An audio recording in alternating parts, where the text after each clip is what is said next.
Hi Alise, welcome to your recorded lesson today. I hope you are doing okay. And I did get a note from the front desk that you are interested in talking about exercises or different techniques we can do to help you relax your hands and your fingers and your shoulders. And I can kind of give some tips, but honestly it's just something to be aware of. Anything you practice is going to be good material for relaxing, because we want to be relaxed when we play the piano. So it's a different movement that we don't usually do, so I think our body just naturally wants to brace, and the more we practice at the piano and the more it starts to flow, it will just come naturally, as long as that's something you're aware of too. So it's not necessarily a regimented thing. I will say just different little stretches help me anytime that I'm feeling tense at the piano. I will literally I'll take my one hand and put it on the palm, like the knuckles here of my other hand, and I'll hold my hand out straight. I think we've done this before. And we just press down, and then just hold that for a little bit, and then we do the same thing on this side, pressing down. That really helps relieve any tension that I'm holding in my forearms all the way up to my shoulders. So that is an underrated stretch that is actually very, very helpful to do. We can do neck rolls, any of that if you want to do like a little yoga session before practicing. And then picking something that you're familiar with might be the easiest thing, or at least the most gratifying thing. If you're practicing something that you're familiar with, you're going to naturally be more relaxed. So I would suggest just playing like a simple 5-finger scale with your right hand. So thumb on middle C, and just playing C, D, E, F, G, F, E, D, C. So stepping up and then back down, and just staying nice and relaxed. Another good exercise is to bounce the wrist every time. So our wrist sinks in every time we hit a note. So we're just bouncing.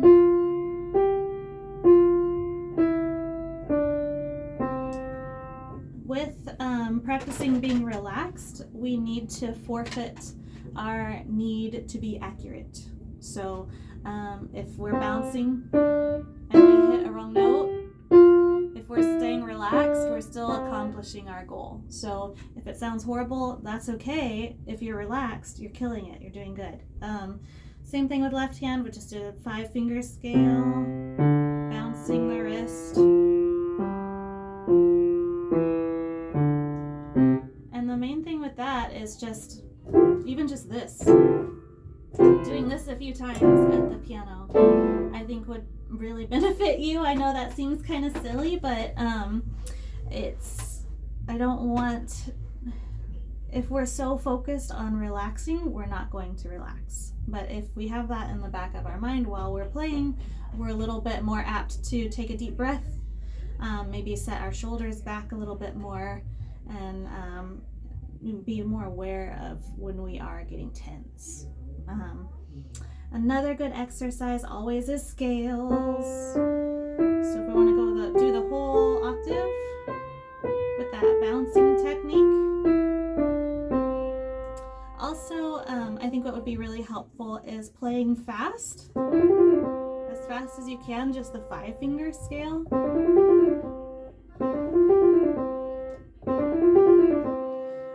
Just a few times, not too often, because that's kind of a repetitive movement. Just nice and fast there. See how fast? Maybe just taking it slow and then adding speed.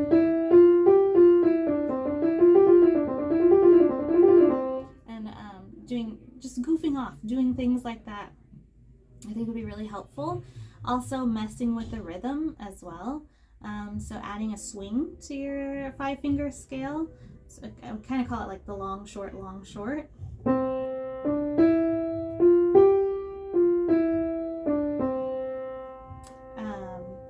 That is helpful as well.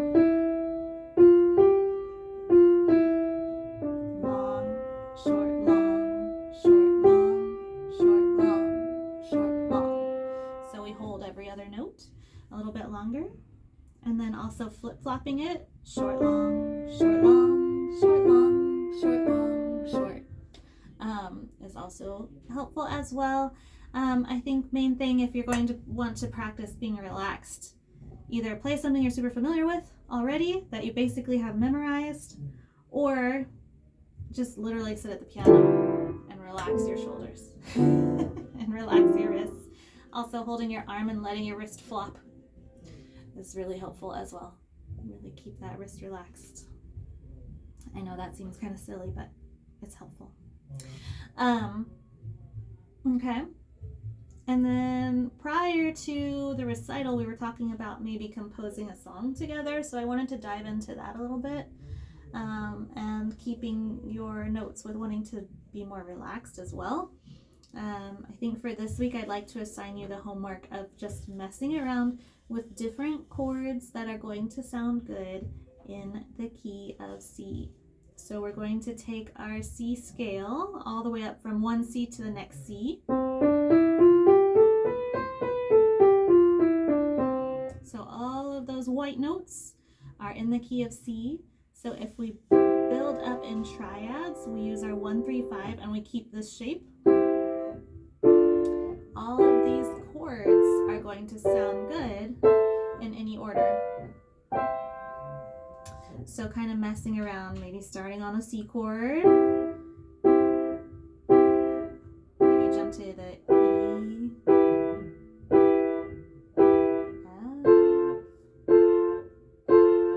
maybe D minor, back to C, back to E, skip up to G,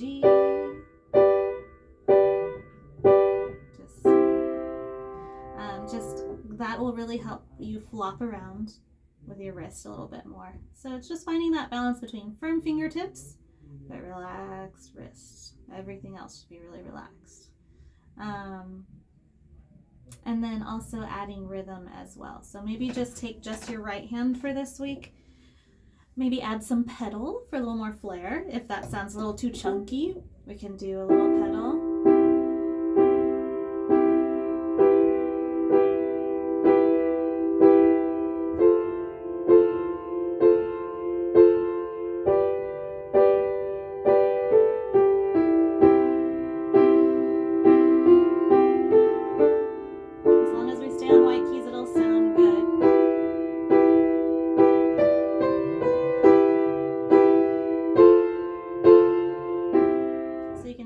Just add random white keys in there too, and you don't have to worry about getting them wrong, because as long as you're staying on the white keys, it will sound okay. Same thing if you wanted to do chords in your left hand randomly, even just sticking on a C chord and playing random white keys with the right hand.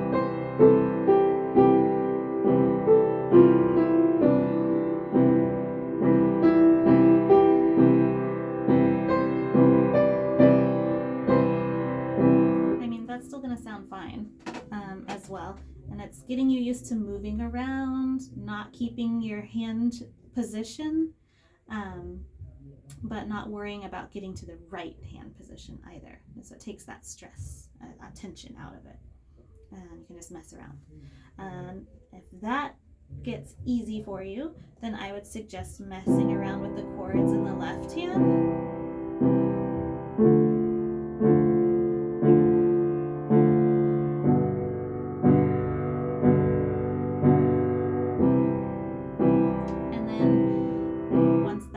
Comfortable, start messing around with different white keys in your right hand. So kind of like,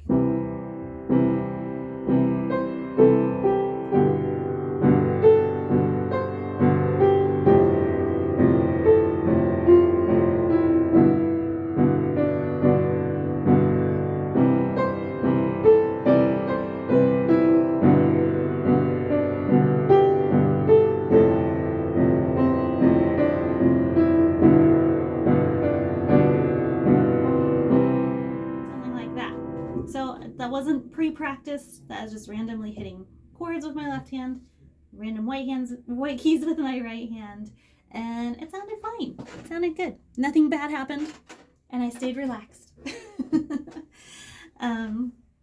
If you want to add a little bit more structure to it, you could just practice your chords in both hands and trying to match them. So what I mean by that is if you're playing your chords with both of your hands, but playing the same chord in both hands. So both hands are playing C chords, and then when you're ready to jump to the same chord. So like, let's do E next with both hands, and then F, and then A, down to G, back to C, F, C, A, G, C. That would help really give you practice in maintaining that chord shape in both your hands. And yeah, and then also you could alternate.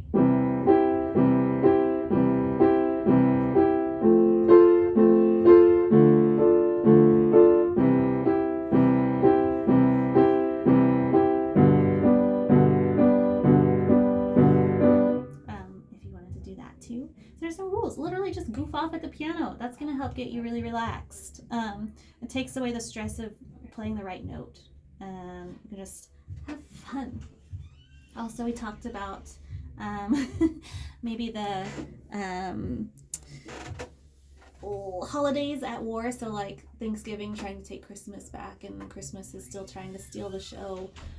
If you still wanted to do something like that, or kind of start reflecting on what you would like to compose about. Also, we don't have to use words. We don't have to compose lyrics, but if we have like a little bit of a story or even just an emotion or a vibe to go off of, that will give us a good start. When I'm composing music, a lot of times I'll sit down, I don't know what I want to write about, and I will just kind of find a sound that matches how I'm feeling, and then I just kind of go off of that. And sometimes the words come, sometimes they don't, but I usually start with the sound. Everyone's different. Sometimes artists will write their lyrics first, and they know what they want to sing about, and then they just add chords to it later. There's so many different approaches, so I want to do it a few different ways with you, so that you can get a feel for the different options and see which one resonates the most with you. But that's all I have for you. Just sit down on your piano and relax. Do some shoulder rolls or some neck rolls or shoulder rolls, whatever those are. And then also just remembering to keep those relaxed wrists and low stakes. Even if you hit just all the wrong notes, nothing bad will happen, and it's okay, and we can always go back and correct it again, and that's how we learn. All right, thank you, Alise. I hope this was helpful. I'm excited to see you at our next lesson together. Bye.